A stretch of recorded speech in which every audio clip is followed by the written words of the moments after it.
Greetings, Guardians, my name is Bife here. So it's fair to say that we live in dark times, that's nothing new. However, these aren't the first times that we've seen characters in the world of Destiny live through trials and tribulations.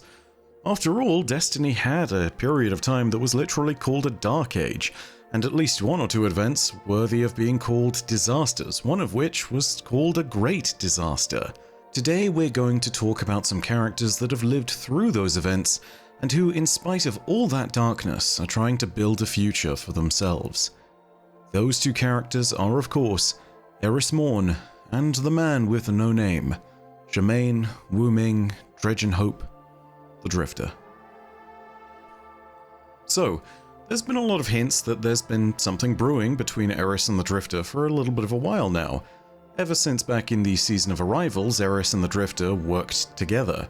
That's only become more prevalent as they took part in what has been called by some as the Dark Vanguard alongside the Exo Stranger, being amongst some of the first to embrace the powers of darkness and use stasis.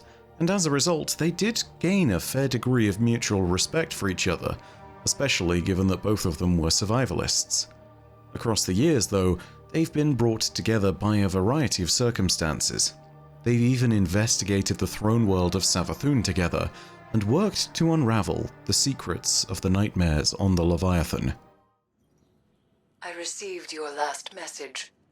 Whatever reckless plan brings you to the reef need not be shared with the Vanguard or the Guardian, but keep me informed at the very least. Those haunted here have found a measure of peace, but it takes more than resolve to overcome one's regrets. We have both felt it. How a moment of pain can weave into the whole of our lives. How it binds us to patterns of thought and action. I have stared into the eyes of my pain made manifest, pleaded with it, raged at it. What face would your nightmare wear? For so long, I believed peace was beyond my reach. No more. I have found it in guiding others down the same path that saved me.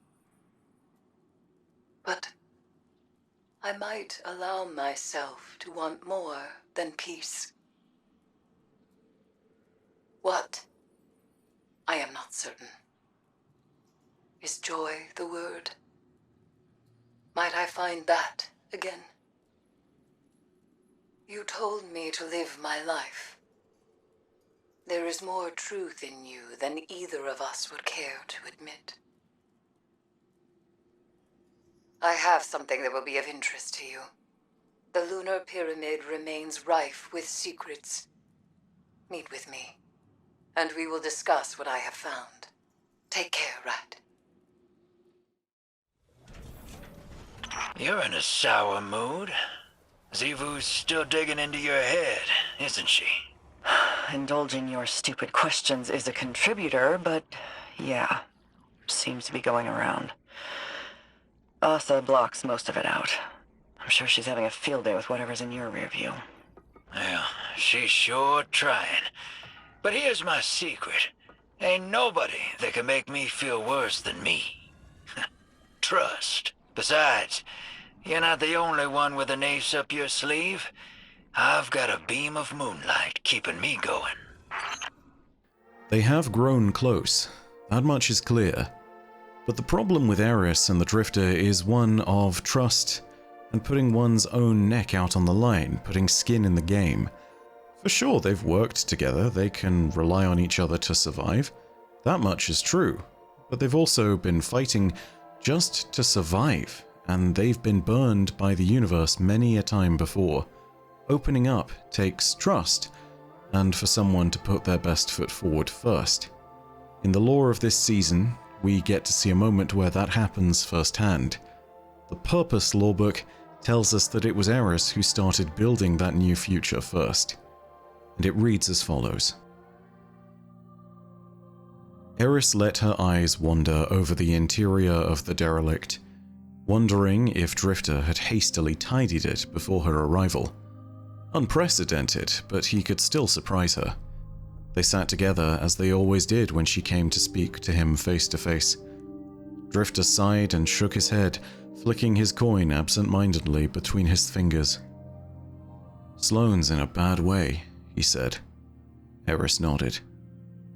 "And you believe my speaking to her will be beneficial?" she replied. Drifter shrugged. "Helped a few people already, didn't it?" Eris considered this. "It should be you," she finally answered. Drifter laughed at this, but fell silent when her expression remained unchanged. "Me?" His confusion was genuine. "Why would she trust me?" "Trust is built, Drifter," Eris said. "And you have taken the first step." He was pensive. The movement of the coin over his knuckles stopped. She continued.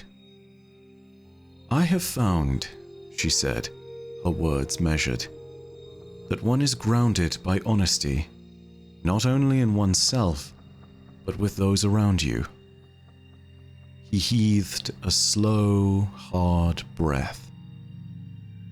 "I don't know if I can," he said, his voice small. "Yes, honesty is a supplication," Eris said. "We ask to be seen. We are made vulnerable. But it is necessary to be treated with care." Her explanation was met with one of his rasping chuckles. Drifter leaned back in his seat, arms crossed. He held his coin tightly between a thumb and a forefinger. "You always make something so easy sound so freaky, Moondust," he said. Eris ignored this. "Tell her what you told me," she said, more simply. "The Deputy Commander's trust will not come without reciprocity." Drifter fell quiet, looking down. She could hear his breath and see the strained shiver of his fingers where he clutched the coin. Eris reached out and placed a hand on his arm. He was tense to trembling, but her touch was light, quiet, comforting. He placed his hand over her own. "You know, some days I still wake up scared," Drifter said softly, "even when I can't remember my dreams." That is what it is to survive. There was a gentleness to Eris's voice. He nodded, then looked up to meet her gaze. "Hey," Drifter said. "You find that joy yet?" "Soon," Eris answered. "Joy is built, but I have taken the first step." Drifter withdrew his hand. After a moment, she did too. Eris stood, and Drifter's eyes followed her.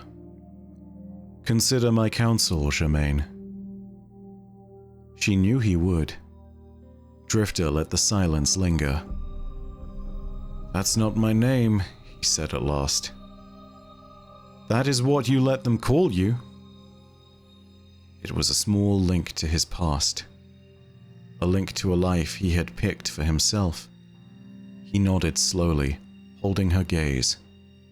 He would let her call him that too. Nobody can quite tell what the future holds for our powerful witch and our tenacious survivalist, but love is a two-way street. Eris has placed the first block. She has put the first bricks down in this foundation. It's up to Drifter to place the next one. Trust has to be built together. Without the Drifter putting a foot forward too and putting his skin in the game, there isn't a future for Germaine and Eris. Sometimes, though, trust isn't just about tearing down a wall or breaking a mold. Sometimes it's just about leaving the door open to possibilities for the future. And I think it's fair to say that so long as the Drifter still lets Eris call him Germaine, he's leaving that door open. It's worth remembering, though, that the times ahead are fraught. There is no guarantee for anyone in Destiny's universe. Amanda was taken from us very quickly, and Germaine and Eris both work against the powers of darkness in dangerous places. Germaine by this point could have hit bad luck, and been crushed under the pressure of Titan's waves. Eris could have been lost at any point during one of her tangles with the many hive powers in the system, and both of them, well, both of them have a chance of dying in the process, of destroying the Witness in the final shape. There is no guarantee, but there is hope, and it's something we'll definitely keep an eye on. Because at the end of the day, these two characters have survived, and surviving is not enough. It's enough to live one more day, but it's not enough to live for the next day, if that makes sense. Hopefully, we'll be leaving the door open to the future. Hopefully, that future won't take too long to materialize. Anyway, that's all from me for now. I hope you enjoyed the video. Let me know what you think. Do you reckon that the Drifter is finally going to let Trust in? Or do you reckon that this is just another dream? Someone putting a bet on a Drifter who's just going to walk away from the table and fold?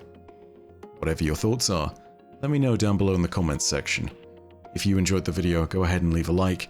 And of course, if you want more Destiny lore content, go ahead and hit subscribe, and the bell next to subscribe to turn on those email notifications. But as per usual, know that your viewership, as always, is quite enough for me, and that in the meantime, my name is Byf. Rhodacia ad Astra. I'll see you, Starside.